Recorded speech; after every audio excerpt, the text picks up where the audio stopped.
welcome to the Laughing Monkey Music Show. Today we have Sarah McLeod. How are you? Hey, Sean, how's it going, man? I'm going really good. Sarah, you have you jam as a guitar player, but you have a fantastic voice. And I was saying earlier, I came across you a video a while back. You're singing. It was an older video too, with Angry Anderson. You were doing Highway to Hell, and Yeah. you were just ripping it up. And to be on stage with him, you held your own. So Yeah, well, he's a bit of a tyrant, so you need to hold your own, you know. You gotta be tough if you want to stand on stage with Angry, because otherwise you'll be like, Kid, he calls me the kid. Kid, what are you doing? You know. So you've got to make sure you've done your homework. you do. He's a fun one. I've had him on a few times. I love him. Um, Yeah. but when I saw that, I was like, oh, she can hang. And then I was listening to you, it was great. And then, as I was saying, took a deep dive into all your music. You have a great voice. You can go low and you can go high. You've really got quite a range, you know. But I thought we could introduce the band. You were also in Back In Again, the Superjesus. That's where you started. That was your first big band, right? Yeah, that was my first band, and then we took a 10-year break and I went solo, and now we've started again. So now I do both in tandem. How can we? Was it just like a friendship break, like kind of like we're on a break kind of thing? You just kind of in separate ways, or No, we just had like a bad gig that annoyed us all a lot. And then we had to sit for 9 hours in Johannesburg airport to wait to get home. And after that, we just never spoke to each other again. Everyone just went their separate ways, and no one said anything for 10 years. it's kind of funny. Like Yeah. it's actually insane. Like all those albums. I mean, you guys wrote some great music. I mean, you guys did some really good stuff. So it was like, I mean, you guys are a good band. I'm glad you're back together. So to go through all that and be like, whoa. Yeah. It was a rough 9 hours. That's all I can say. It sounds like a movie plot. Like it would just like be the end of some movie. You know what I mean? That could be the premise of a plot. Yeah. But you are quite a performer. Your solo career, you've done some acting. You've done the Green Day show. Can we jump into some of that stuff? Can you kind of talk about some of the stuff you've been doing and what you've done so people can learn who you are? Yeah, okay. All right. So I did the Superjesus, which is like a sort of like a 90s rock band. And then my solo stuff, I put out 2 solo albums. First one was a rock album. The second one was a bit softer with a bit more of a 60s feel. I'm working on one now that's all like piano ballads. Mhm. And yeah, do a bit of acting. I did Green Day's American Idiot, and I'm just about to start doing Charlotte Bronte's Jane Eyre. And I play 5 characters in it, and I wrote all of the score for it. I play it live on stage on piano. It's a hectic show. It's non-stop. That's crazy. So did you do any acting prior? No, no, no. They asked me to do American Idiot, and I was like, let's see if I can throw my hat in the ring. And I tried it, and they said, "You got potential, kid. You can stay." So I just gave it my all, and I really enjoy it. Like for rehearsals, I set up. I remember I went down there early and I set up my hotel room as the stage. Like so, where all of the levels were, I moved tables and chairs around, and I had it so it was just sort of the right layout. And then Yeah. I just rehearsed by myself, like for ages. So when I got there, I already knew what I was doing because I was just nervous. I always sort of over prepare prior because I want to be good. So I put in the extra work. That's gonna be more of a challenge because there's lines to learn. It's not like you're like music is you're already used to that, but it's a whole new world to learn. Just be like, yeah, I'll do it. Yeah, well, I always wanted to. I say yes to everything, and then I I know worry you about. do. That's my whole point. Like you play piano and you just started that and then you wanted to go on tour. Yeah, Yeah, well, that's I pretty forget that. impressive. Well, can you do this? You just go, yes, I can do this, and then you think, how the hell am I going to do that? And I always think about this scene in. This is a strange now. There's a scene in the movie Funny Girl, Barbara Streisand, and Okay. she's just trying to get any role, and they say to her, "Hey, can you roller skate?" She's like, "Can I roller skate?" And then the next scene is her like, taking out all these people on the roller skating rink. And I always feel like that. Like I just say I can do everything, and then I go away and I go, okay, how am I actually going to pull this off? Well, you're lucky you have a lot of natural talent because a lot of people can go, yeah, I'm gonna act and just do it, or yeah, I'm gonna pick up piano and I'll do a tour. I'll write an album and I'll do a tour in a Yeah. year. Yeah. That's But not normal. no, you've got to just you've got to practice a lot, you know, like, I mean, I don't practice enough. I don't practice as much as I should, but this is my studio here and I'm in here around the clock because I have so much to do that every minute counts. I very rarely eat. If I do, I eat standing up at the counter in the kitchen or the Uber Eats because I can't be bothered cooking. Yeah, I'm just really into it. So what are you preparing for right now? Because I know the band's back together, the Superjesus, plus you're working probably on solo stuff. I know during this COVID thing, you've been doing a lot of different online things and quarantines and jams and songwriting and yeah. Okay, so at the moment, my brain is so scatty. So I'm working on a solo piano record. At the same time, I'm doing demos for a new Superjesus album. At the same time, I'm putting together new versions of songs to do in this rock duo that I have where I play bass and guitar at the same time with this sort of hybrid guitar. And I just sat up all night doing rewriting a whole new demo of Keep Me Hanging On, you know, that old Supreme song that Kim Wilde did. So I've just done this like whole different arrangement for it. That's the one I just finished this morning. It's so cool. I can't wait to play that. And at the same time, I've also got the script here and I'm learning everything for Jane Eyre because that starts in 2 tours away, which is only actually in, I think, 3 weeks. But between now and then, I've still got 2 tours to do of 2 totally different shows and then straight into the play. So I'm a bit like, that's why every minute counts. That's why I'm holy moly. Well, I thank you for taking some time. We'll just keep a little thing, you know, I want to follow you and check the links on afterwards and check you out that aren't aware of you, how good you are. Did you have, so like when you were younger, like what was your musical background? Did you jump in when you were younger or is it family or?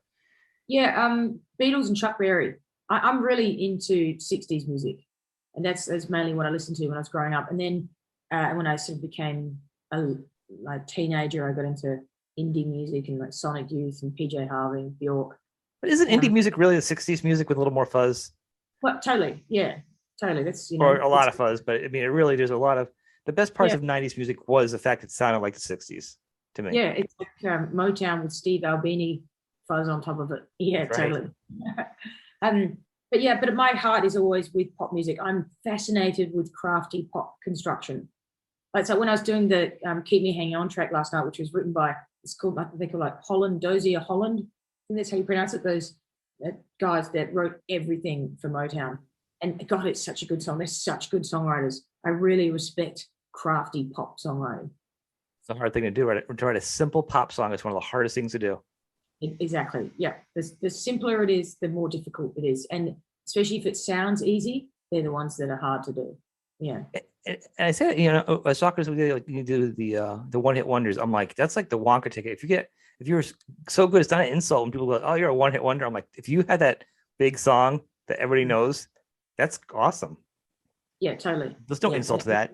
I mean, it feels like when people say it like that, but I'm like, are you kidding me? Do you have one good thing that everybody in the world knows that gets stuck in your head forever? No. Yeah, and they're dying off of that for the rest of their life. Right. That's the best thing ever. So yeah, pop songs are the hardest things to write. Yeah, I agree. I'm just obsessed with the craft. I love it.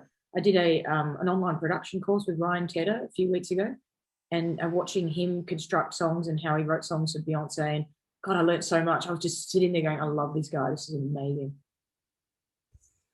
So when did you start playing guitar and singing? Like, when did you make that transition? Because guitar, I started, I think I was about 16 when I started guitar. So yeah, I was a late bloomer into the music business. You did okay though, because how old were you with Superjesus? Because so it started, I was like 16 and I played a bit of guitar and I went to Bali with some of my girlfriends for a holiday. I must have been 17 by then. And I ended up getting up with the Balinese band. It was the first time I'd ever been on stage with a band. And they said, you know, come up and play with us. And they had a book in front of them with all the chords and the words for every song that they knew on a stand. And I was like, great. Okay. So I just flicking through and I was like, let's do this. And I was able to play with them all night. And then they invited me back the next night and the next night. And I played with them every night for the whole 2 weeks that I was on holidays. And then I came home and I quit uni and I started a band. And that band ended up becoming the Superjesus. you're very intuitive to music. So clearly there's a natural wellspring coming out of you to do that. You know what I mean? It's not an ordinary path that most people take. Well, I feel like it's a natural part to me because it just kind of fell in my lap. Like, I didn't ask to get up with the Balinese band. I was just standing there, and my friends were like, "Hey, our friend plays guitar. Get her up." And they made me get up, and I was scared. And then I was like, "No, I'm not scared anymore." Then I was loving it. And then something came over me, and I went, "Rock and roll is my future." I got struck by lightning. To play that quickly, to be within a year or two. Most people don't go and jam within a year or two, and then go and play on stage, and then go out there like that. I think the best way to learn is to learn to hit the ground running, to throw yourself in the deep end. And when I first started playing piano, I threw myself in the deep end hardcore. Like, I was on stage saying to people, "Okay, I've only just learned, and you're probably going to hear some bum notes, but it's a journey for me, and I need you guys to make me better, faster. So I'm going to do it in front of you." So I put a rocket up my ass, and here we go. And I would make some mistakes here and there, and the crowd will like, "Is she going to make it?" And then when I'd get to the end, I'd be like, "I did it! Yay!" There was like, "Yeah, well done. Yay." Yeah. You have it's the same piano I saw in the video before. It's like a Bluetooth. It's really crazy. Your piano?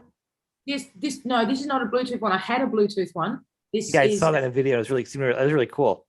It was super cool, yeah. And inside it was speakers, so you can play your through as well. Yeah, I did have that, but I upgraded because I wanted to get like an actual piano with strings. But what this one does have, it's a normal piano, but it's got a thing underneath it that I can turn it on, and it has its own sounds in it. And then I pull this lever, and I can turn the hammers off, and then I put headphones on, and I just hear the sampled sounds. So it's both.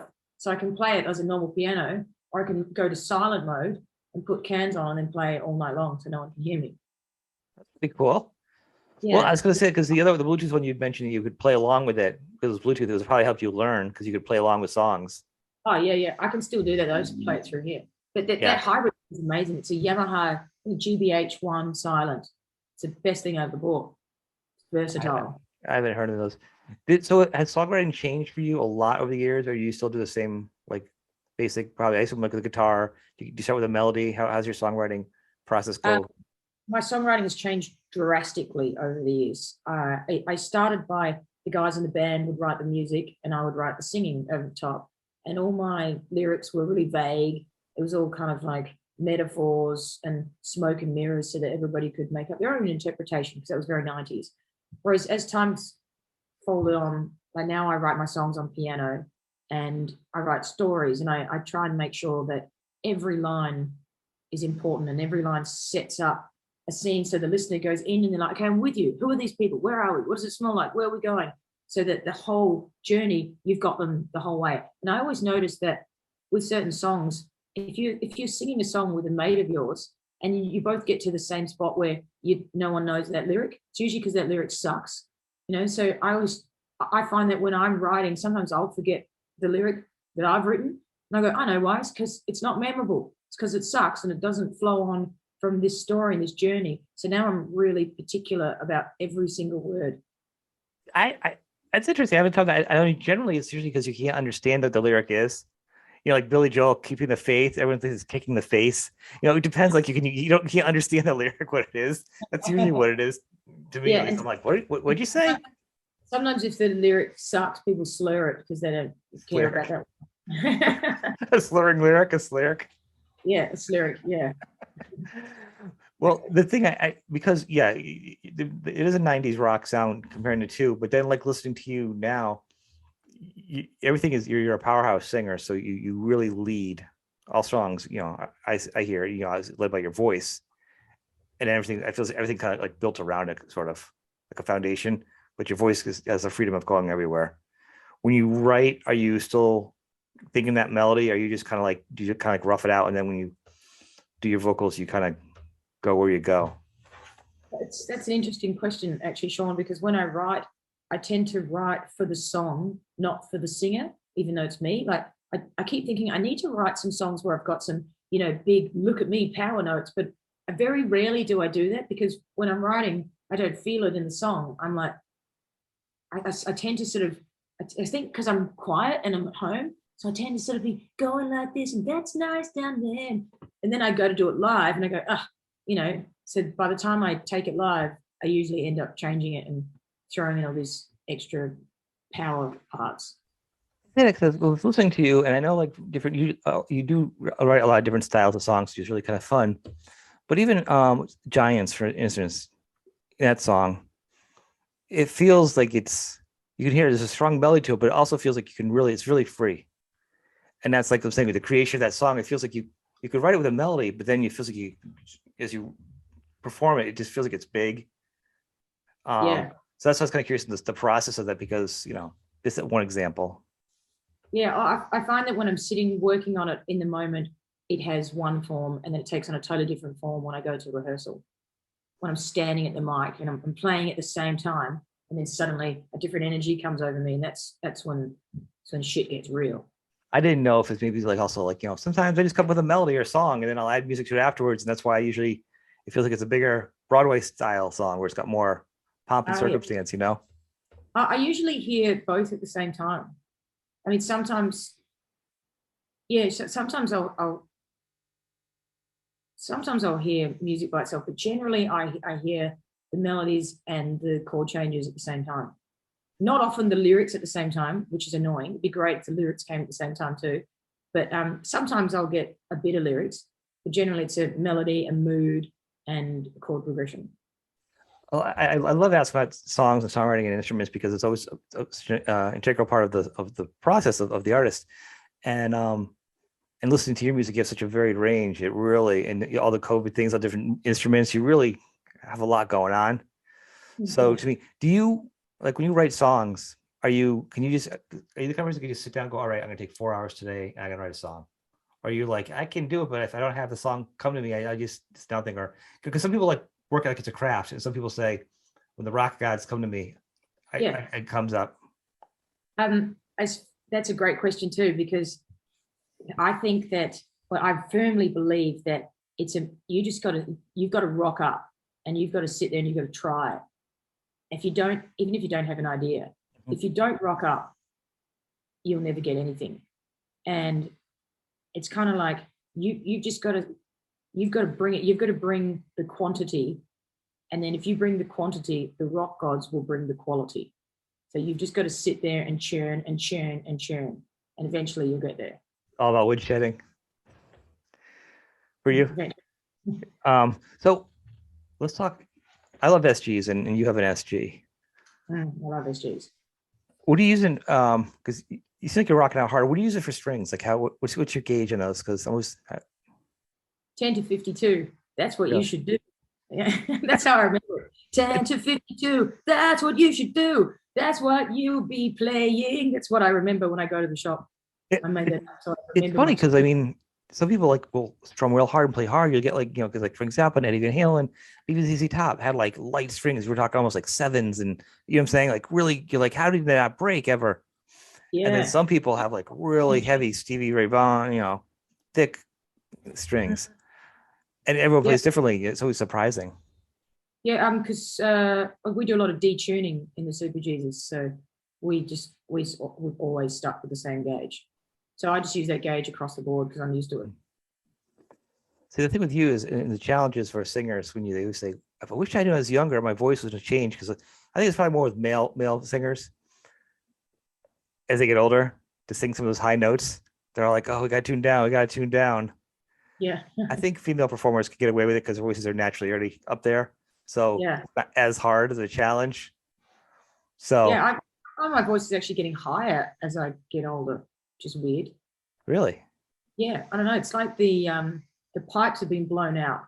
The channel is all like, clear and like ready to go. I sort of visualize it. And I go, yep, there we go. That pipe's ready. Blow some steam that way, and it's going to go. 3 dates out. So you're going to tour and then record, and then how are you going to do that? So I'm doing all of the demos for the recording. Recording, not going to do the recording for the Superjesus until November. So I'm doing the demos now. When the play starts, I'm going to be on tour until November with the play, and I'll take my studio on the road. so I can do the demos for the Superjesus during the day, and I can do the play at night. And then by the time I get to November, I'll have all of the music ready. I'll go straight out of play, straight to the studio, record that, and then straight out on the road with the band. That's my Break, plan. huh? No break, no sleep, no nothing. Nah, And then I'll sleep later. and then probably work on solo stuff too. Yeah, so I've got 3/4 of the solo album written, Yeah. and I want it to come after the Superjesus record. So I'm going to tweak that as I go, but I've got to get the Superjesus one finished. Then I'll jump on the solo one. Have you guys kind of sketched it out like you say, all right, now we're together and it's great because you guys sound great. Is it gonna be like, you're like, I'm gonna do an album of my own and do one with you guys? Is it kind of like just, are you guys kind of like playing it by ear as you go because it's still kind of new? As far as like the timeline and who should be Yeah, doing with what? the band, because now you're back with the band, but you're also a solo performer and also an actress, and you know what I'm saying. So you got a lot going on, and sometimes if the band has other stuff going, like to balance their time with your time and to figure it out. Yeah, it's hard. It is hard to figure it out. And also, they all live in Adelaide, and I live in Brisbane, so there's that as well. I'm on the total opposite end of Australia. How far is that? Like I wouldn't know, but like hours wise, like how It's a 2.5-hour flight. a flight. Wow. Yeah. So that sort of makes it more difficult as well, just to add insult to injury. Well, yeah. Well, at least we can do stuff remotely. I imagine at one point you lived there because you moved over. Did you like ever somewhere you traveled? You recently moved. Yeah, I've lived everywhere. I lived in New York for a little while, lived in LA for a bit, London for a little bit, and pretty much every city in Australia. Yeah. How do you have time to move with all your songwriting? I mean, geez. I have a busy brain and a gypsy soul. Well, that's awesome. Well, I want to thank you first off for being on the show. I want everybody to check out your stuff. I know do a short little talk today, and when you have more stuff down, you have time, we'll have you come back and promote your stuff. But I wanted to introduce you to people and have you on today for just a few minutes. This has been great. Yeah, that's great. And I just thought of something. I had this when I was in New York. I was doing dance music, so that's a whole other part of my past that I forget about. But I've got all these like club tracks out as well. So it's hand in every pie. Well, you are very busy. That's why I'm taking Mercy and you shared before we went on the air that you've been up all night too. So yeah, you must be totally beat on that. Yeah, I know, and I've got a gig tomorrow, but yeah, it's cool. I'll be all right. Well, you should get some sleep and get some rest. I want to thank you, and I want everybody to check you out. And then I'll reach out to you again, or you can reach out to me when you have more stuff to release, and we'll put up on my pages and talk again. All right. Thank you, Sean. I appreciate your Thank time. you very much. Thank you. Thanks, Sean's listeners. See you guys. Thank you.